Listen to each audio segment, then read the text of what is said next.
ഹരിശ്രീ ഗണപതയേ നമ. അവിഘ്നമസ്തു. യുദ്ധകാന്ഡം ഭാഗം 2. മൃതസഞ്ജീവനി എന്ന ദിവ്യ ഔഷധത്തിന്റെ കാറ്റ് തട്ടിയ മാത്രയിൽ വീണുപോയവരെല്ലാം ഉറക്കത്തിൽ നിന്നുമെന്ന പോലെ ഉയർന്നെഴുന്നേറ്റു. എന്നാൽ രാക്ഷസന്മാരെല്ലാം മരണപ്പെടുന്നവരെ അപ്പോൾ തന്നെ നദിയിൽ എറിഞ്ഞു കളയുന്നതിനാൽ അവർക്ക് ആർക്കും ഉയർത്തെഴുന്നേൽക്കാൻ സാധിച്ചതുമില്ല. ശേഷം നടന്നത് അതിഭീകരമായ യുദ്ധമാണ്. വാനരന്മാർ ലങ്ക മുഴുവൻ തീയിട്ടും മറ്റും നശിപ്പിച്ചുകൊണ്ടിരുന്നു. അങ്ങനെ രാവണപുത്രനായ ഇന്ദ്രജിത്ത് എന്നു പേരുള്ള മേഘനാഥൻ വീണ്ടും യുദ്ധത്തിനിറങ്ങി. ലക്ഷ്മണനാണ് ഇന്ദ്രജിത്തിനെ എതിരിട്ടത്. 3 ദിവസം നീണ്ടുനിന്ന അതിഭയങ്കരമായ യുദ്ധത്തിനൊടുവിൽ ലക്ഷ്മണൻ ഇന്ദ്രജിത്തിനെ വധിച്ചു. പുത്രന്റെ മരണം രാവണന്റെ തന്നെ മരണത്തിന് തുല്യമാണെന്ന് പറഞ്ഞ് ശ്രീരാമൻ ലക്ഷ്മണനെ ആലിംഗനം ചെയ്ത് അനുമോദിച്ചു.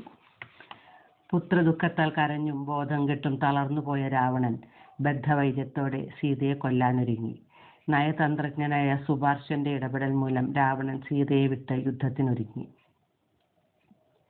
ആദ്യ ദിവസം തന്നെ ശ്രീരാമശരങ്ങളേറ്റ് രാവണൻ പരാജയപ്പെട്ടു. ഗുരുവായ ശുക്രാചാര്യരോട് എന്തു ചെയ്യണമെന്ന് ആലോചിച്ചു. ദേവതമാരെ പ്രസാദിപ്പിക്കാൻ ഒരു ഹോമം നടത്താൻ ഗുരു ആവശ്യപ്പെട്ടു.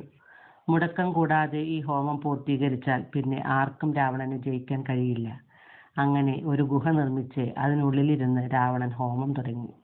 ഹോമത്തിൽ നിന്നും ഉയർന്നു വന്ന പുക കണ്ടപ്പോൾ വിഭീഷണന് കാര്യം മനസ്സിലായി. അദ്ദേഹം ശ്രീരാമനെ വിവരമറിയിച്ചു. എത്രയും വേഗം ഹോമം മുടക്കണമെന്നും അല്ലെങ്കിൽ ഒരിക്കലും രാവണനെ ജയിക്കാൻ കഴിയില്ലെന്നും. ശ്രീരാമനെയും സുഗ്രീവന്റെയും ആജ്ഞയനുസരിച്ച് വാനരന്മാർ ഹോമം മുടക്കാൻ ആരംഭിച്ചു.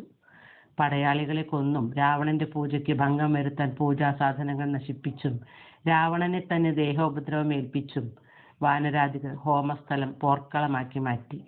എന്നിട്ടും വിജയം മാത്രം മുന്നിൽ കണ്ടുകൊണ്ട് രാവണൻ അചഞ്ചലനായി ധ്യാനനിമഗ്നനായിരുന്നു.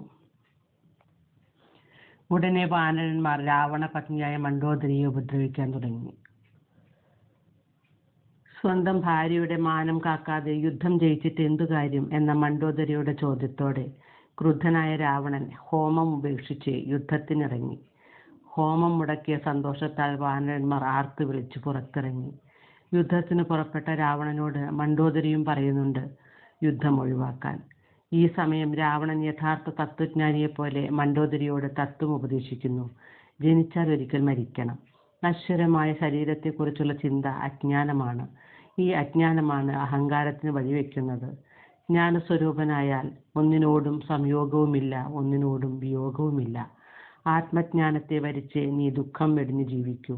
ഞാൻ യുദ്ധത്തിലൂടെ ഒന്നുകിൽ ശ്രീരാമലക്ഷ്മണന്മാരെ തോൽപ്പിക്കും, അല്ലെങ്കിൽ രാമസായകം ഏറ്റുവാങ്ങി മോക്ഷപ്രാപ്തി നേടും. രാമനെ ജയിക്കാൻ ആരാലും സാധിക്കുകയില്ല. സാക്ഷാൽ നാരായണൻ തന്നെയാണ് ശ്രീരാമൻ എന്ന സത്യം മണ്ഡോദരിയും രാവണനോട് പറയുന്നു. പുത്രമിത്രാദികളെയെല്ലാം യുദ്ധത്തിലൂടെ കൊല്ലിച്ചിട്ട് ഞാൻ മാത്രമായി ജീവിച്ചിരിക്കുന്നതിൽ അർത്ഥമില്ല. അതുകൊണ്ട് ഞാനും രാമനോട് യുദ്ധം ചെയ്ത് നാരായണ പദം പ്രാപിക്കാൻ പോകുന്നു എന്ന് പറഞ്ഞാണ് രാവണൻ യുദ്ധത്തിനിറങ്ങുന്നത്. ശേഷം 3-ാം ഭാഗത്തിൽ. ഹരേ രാമ.